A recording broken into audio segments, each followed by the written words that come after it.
قطعت عندي الكهرباء بالبيت، وبتعرفوا بالامارات الجو حر، يعني ما بتقدر تقعد ساعه بدون مكيف، دقيقه حتى.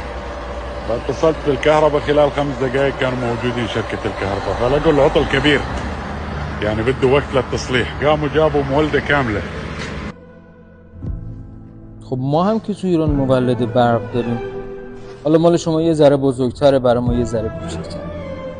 برای شما یک منطقه رو روشن میکنه، برای ما گوشیمون رو شارژ میکنه، پاور بانک میزنیم شارژ میکنه.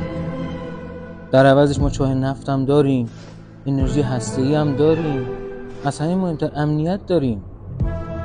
چه کاریه خب؟ چقدر بزرگش میکنی؟ حالا یه ذره هوا گرم میشه، گرمت میشه، داری پخته میشه، خب یه ذره باد بزن دیگه. اگه گوشتت خراب میشه بذار دم در، از هوای بیرون لااقل لذت ببره. در ضمن اداره برق اعلام کرده از آخر هفته دیگه برق نمیره، فقط روزی 2-3 ساعت میاد. چرا اینقدر موضوع رو بزرگش میکنین؟ ای بابا اعصاب آدمو خورد میکنی.